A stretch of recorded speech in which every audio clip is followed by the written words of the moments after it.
Assalamualaikum warahmatullahi wabarakatuh, para mahasiswa FK UNER sekalian.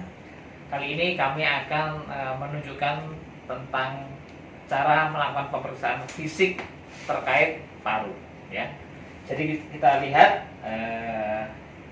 saat kita mau melakukan pemeriksaan, yang pertama kali kita lakukan, jangan pernah lupa kita harus memperkenalkan diri ya kepada pasien bahwa siapa kita dan apa yang akan kita lakukan. Permisi Pak, saya Dr. Arif, nanti akan melakukan pemeriksaan fisik terhadap Bapak untuk mencari apa nanti diagnosis yang akan kami temukan. Sebagaimana urutan pemeriksaan fisik pada paru, kita mulai dari inspeksi, kemudian palpasi, kemudian perkusi, dan diakhiri dengan auskultasi. Ya. Sesaat sebelum kita melakukan pemeriksaan, jika memang si pasien masih memakai baju, ya, sebaiknya kita minta untuk bajunya dilepas. Ya. Dalam posisi ini pasien standar kita sudah melepas bajunya. Ya. Kita mulai dengan inspeksi. Walaupun kita mau memeriksa paru, tapi area kepala leher masih termasuk dalam lingkup inspeksi pemeriksaan toraks paru, ya. Jadi kita inspeksi, kita mulai dari leher. Misi Pak bisa agak menengadahkan kepala, ya. Kita bisa melihat mulai trachea, kita lihat adakah deviasi di sana di trachea, ya. Kemudian kita lihat ada tidaknya pembesaran kelenjar getah bening di sekitar area leher, ya. Kita lihat tidak ada, pasien normal, tidak tampak pembesaran kelenjar getah bening dan tampak sekilas trachea. Coba menengadahkan kepala, kesan tidak tampak deviasi kesan, ya. Kemudian berikutnya inspeksi yang kita lihat lagi adalah sekitar area dinding dada, ya. Bentuk dada jangan lupa, bentuk dada, ya. Satu yang mau saya sampaikan bahwa pemeriksaan fisik toraks paru itu kita harus membandingkan kanan kiri, atas bawah, ya, atas ke bawah, sama depan belakang. Peristiwa bunyinya. Kita lihat bentuk dada, adakah kelainan atau tidak? Mulai depan, ya, sama belakang, ya. Kita lihat struktur di sekitar permukaan dinding dada, ada kelainan atau tidak? Ya.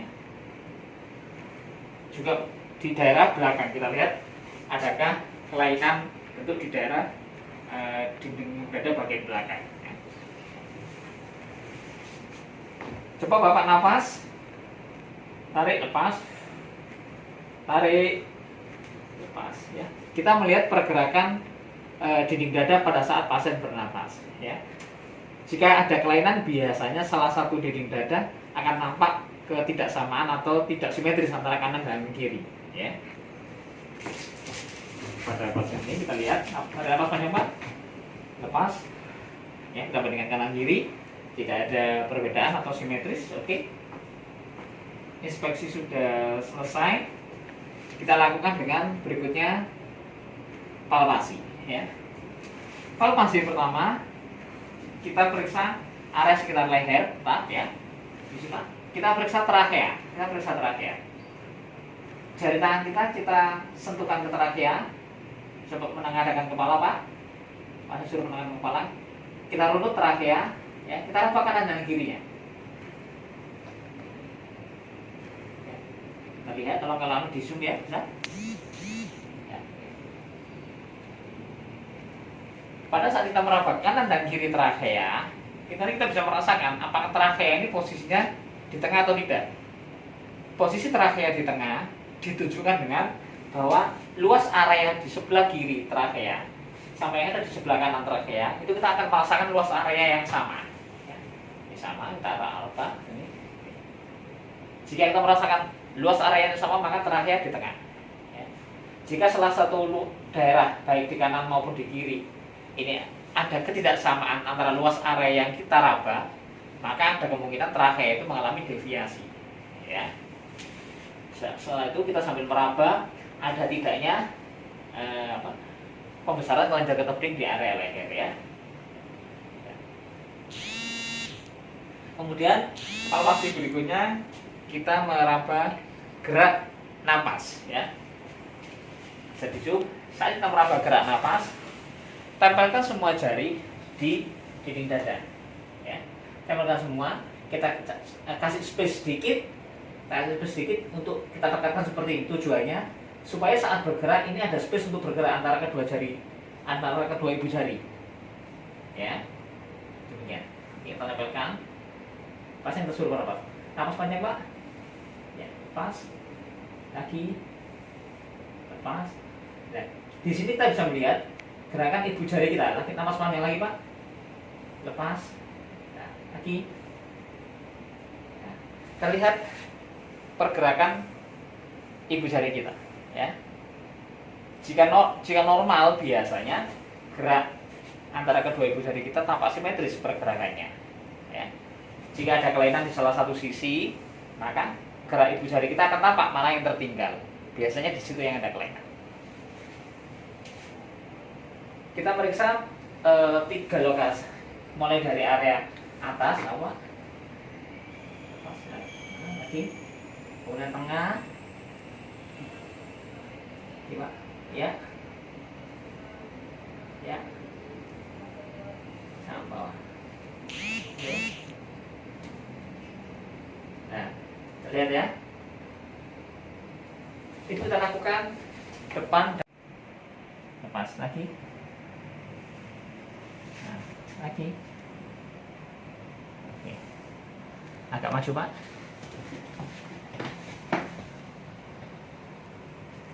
Oke, ya.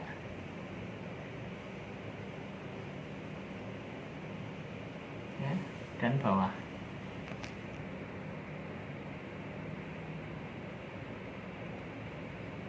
Oke, ya. Ke kanan dan kiri pasien, ya. Nah,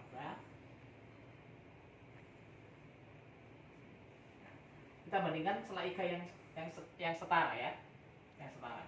Kita bandingkan kanan kiri, Nah, sambil kita gerak-gerakkan, nah seperti ini. Ya. Saat menggerakkan, jangan terlalu tajam sifatnya atau jangan terlalu keras, karena nanti pasien merasa geli, ya. Jadi kita hanya merasa secukupnya, di mana kita bisa meraba selah iga kanan dan kiri, itu aja. Sekali lagi kita periksa, ya. Kita rasakan kanan dan kiri sama atau tidak. Ya. Tidak. Demikian juga sisi belakang sama ya. Kita meraba selah iga, sama selah iga yang sejajar ya. Kita gerak-gerakkan tujuannya untuk mencari adakah perbedaan luas selaiga kanan dan kiri ya. Pada pasien yang normal maka akan nampak sama ya. Setelah kita melakukan palpasi selaiga, kita melakukan namanya memeriksa taktil fremitus atau fremitus raba.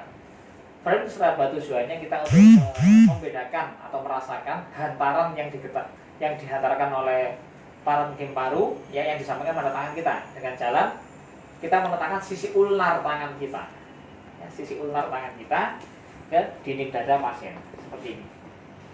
Kalau menoleh sana, kita minta pasien untuk menoleh tujuannya supaya saat pasien bicara apa tidak langsung ke arah kita. Saya noleh ke sana Bapak. Kita tempelkan sisi ulnar ya, sisi ulnar. Kita bisa mengucapkan kata-kata 8 atau 9. Jangan terlalu cepat, temponya agak lambat supaya kita bisa merasakan hantaran merasakan getaran dari parunya ya. Bapak bilang 8. Ya, lagi 8. Pada saat pasien bicara, kita akan merasakan getaran di permukaan tangan kita, di sisi ulnar tangan kita. Ya. Pada pasien yang normal, tentu saja kanan dan kiri akan sama. Pada pasien yang memiliki kelainan tertentu, maka hantaran itu akan berbeda, bisa meningkat, bisa menurun, tergantung jenis kelainannya. Itu kita lakukan pada sisi depan dan belakang. 8.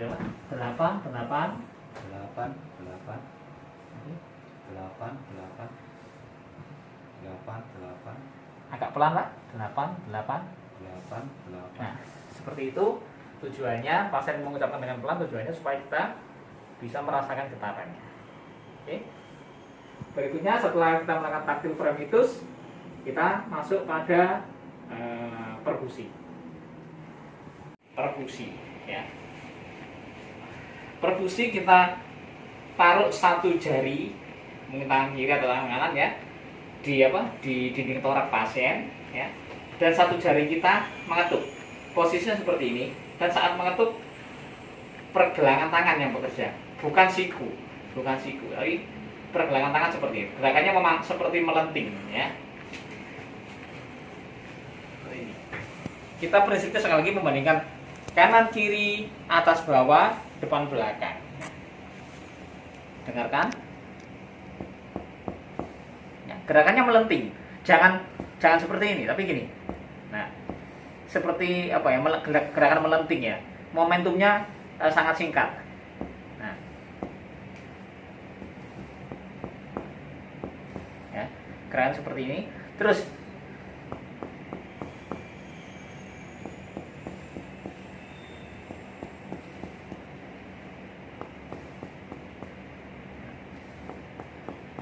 sisi sini di sekitar papila mama akan terdengar agak redup karena di sini ada jantung, ya.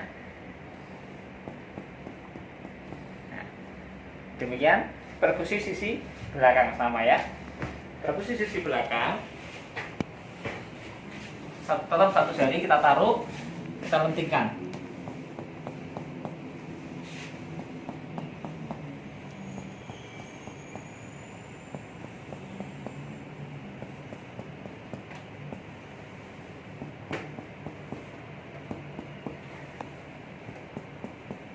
Itu contoh suara sonor. Pada orang normal, maka suara yang terdengar akan sonor. Contoh suara sonor seperti ini ya. Itu suara sonor ya. Kalau suara redup biasa seperti contoh suara redup itu seperti ini. Nah. Sonor. Redup atau peka ya. Perkusi torak sudah.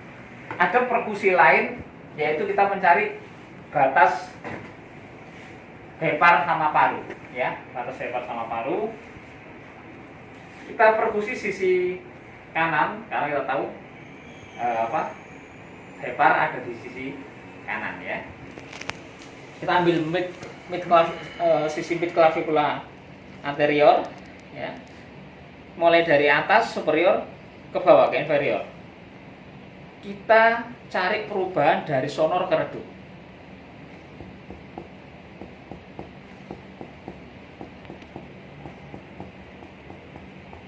Nah, ya, sonor, saya ulangi lagi.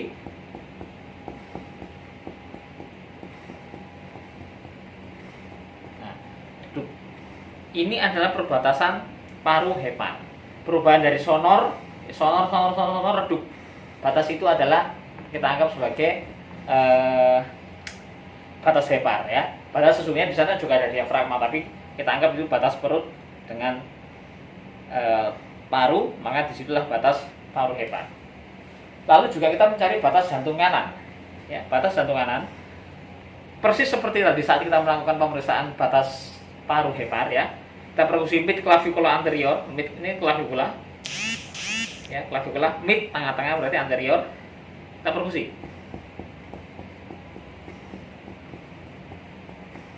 Sampai ada perubahan redup, ya.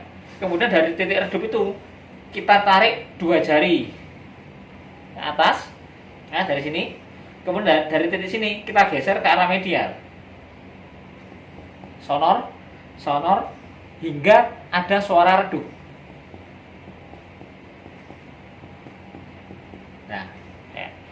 Biasanya umumnya suara redup itu akan kita dapatkan di parasternal kanan untuk orang normal. Ya. Jika perubahan suara redupnya sebelum sternum, maka biasanya batas jantung kanannya meningkat. Ya, sekali lagi batas paru hepar, perubahan redup, kita ambil dua jari ke atas. Ya. Setelah itu kita perkusi lagi dari sisi medial tadi, mid clavicula tadi, perkusi ke tengah sampai terjadi perubahan warna, suara redup di setelah batas jantung kanan. Ya. Nah, untuk mengenai batas jantung kiri akan disampaikan di pemeriksaan toraks jantung. Ya. Lalu setelah itu ada pemeriksaan perfusi untuk mencari pengembangan. Prinsipnya begini. Kalau paru itu inspirasi, maka paru itu akan mengembang ke bawah. Ya. Saat ekspirasi, paru akan naik ke atas. Gini ya.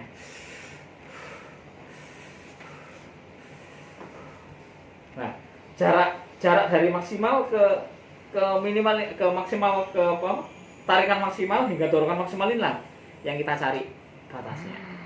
Ya. Kita coba. Jadi akan lebih mudah jika kita menyuruh pasien ekspirasi terlebih dahulu, ya. Karena posisi ekspirasi maka parunya akan begini. Kita perkusi hingga mencari batas sonor ke redup. Ya. Kemudian pasien kita suruh ekspirasi. Pada saat ekspirasi, kita suruh inspirasi panjang. Maka tadi yang paru asalnya segini, paru akan memanjang. Paham maksud saya? Saya ulangi. Pada saat pasien kita suruh ekspirasi, maka parunya akan gini. Segera kita perkusi. Ya, karena paru itu suaranya sonor, batas paru redup. Ya. Bapak sempat tarik nafas panjang, lepas, tahan sejenak.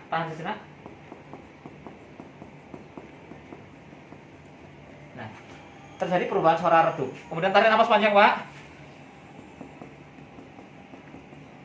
Nah, suaranya sonor lagi sampai redup. Kira-kira segini. Ya. Itulah batas pengembangan paru. Ya, oke. Kanan dan kiri sama. Bapak coba tarik nafas panjang, lepas, terus, tahan sejenak, terusin. Sonor, redup. Ya, nafas panjang, Pak. Jadi sonor. Redup di sini. Jadi jaraknya, ya. Jadi sekali lagi akan lebih mudah pada saat pasien kita suruh ekspirasi dulu, tahan nafas sejenak, lalu inspirasi. Ya. Itu perkusi batas pengembangan paru. Lalu kita auskultasi. Ya. Perhatikan untuk stetoskop. Yang masuk telinga, jadi stetoskop itu kalau kita lihat ini, dia akan melengkungnya ke sana, ya. Ini melengkung ke sini, ya. Nah, melengkung ke depan ini arahnya nanti ke depan. Jadi kalau ini pasang telinga seperti ini, ya, bukan seperti ini. Ya, jadi lihat lengkungannya stetoskop. Arah lengkungan stetoskop sudutnya harus mengarah ke depan. Nah, pada pemeriksaan auskultasi paru ada 3 hal sebenarnya yang kita dengar, yaitu ada suara napas, ada suara cakap, dan ada suara tambahan. Ya. Tapi nanti akan saya tunjukkan yang bagaimana mendengarkan suara napas dan kita mendengarkan suara tambahan. Mengingat pasien standar saat ini adalah orang normal, biasanya kita tidak menjumpai suara tambahan, baik ronki maupun wheezing. Ya. Untuk suara napas di paru ini ada bronkus, ya. Nah, kalau kita mendengarkan suara, kita tempelkan di sini, pasien kita suruh tarik nafas panjang, Pak. Lepas, lagi, lepas, lagi. Ya.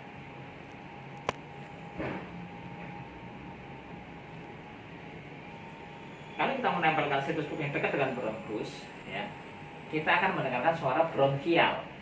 Ya. Semakin jauh, kita akan mendengarkan suara vesikuler.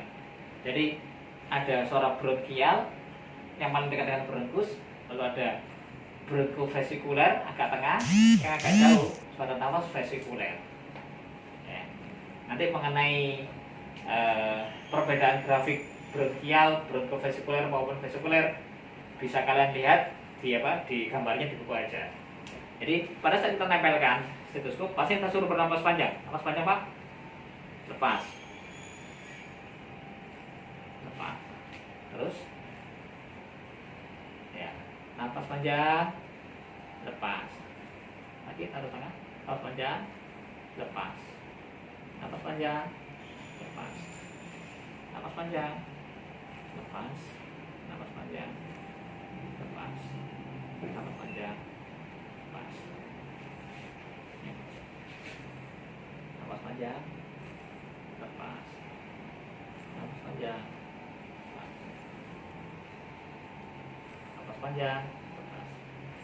Kita akan mendengar suara napas. Jadi kalau kita mendengar suara napas, ya pasien kita suruh bernapas, ya. Sama. Depan, belakang. Napas panjang, Pak. Napas panjang. Lepas. Napas panjang. Lepas. Napas panjang. Lepas. Napas panjang. Lepas. Pada orang normal, kita akan mendengar suara napas vesikuler kalau area-area tengah mau hingga sampai ke bawah, ya. Kita juga mendengarkan ada tidaknya suara napas tambahan tadi sudah saya sebutkan, ada tidaknya ronki maupun bisik. Karena beliau orang normal, pasien standar orang normal, kita tidak menjumpai ronki maupun bisik, ya. Jadi kita sudah ada suara napas dan suara tambahan. Kita juga bisa mendengarkan suara cakap. Ya, suara cakap, ya kita pasti kita suruh bercakap atau berbicara dan kita dengarkan.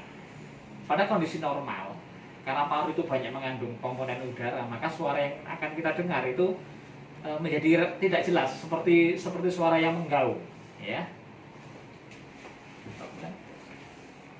8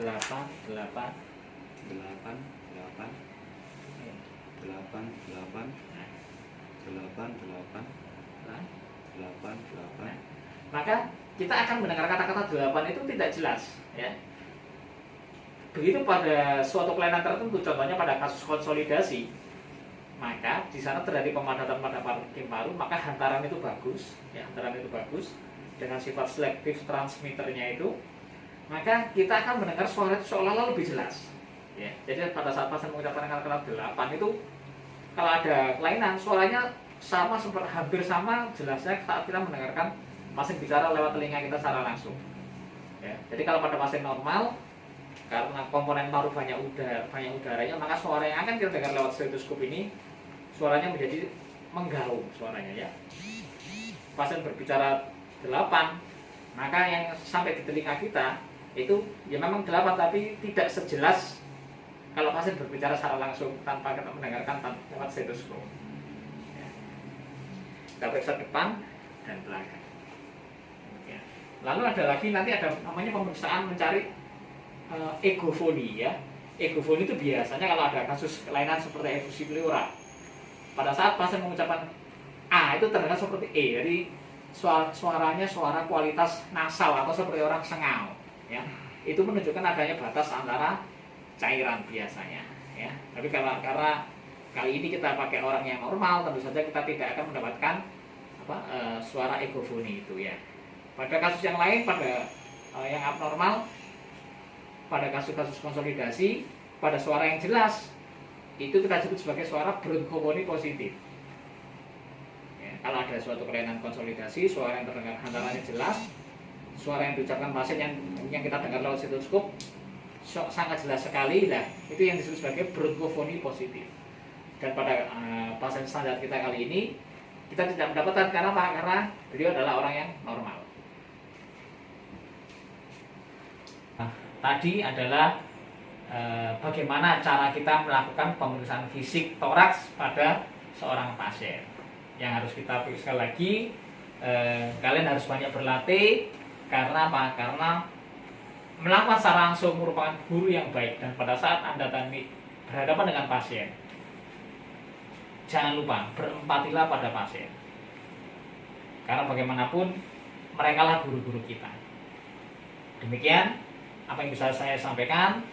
Saya Arif Bahtiar dari Departemen Paru mengucapkan terima kasih dan selamat belajar.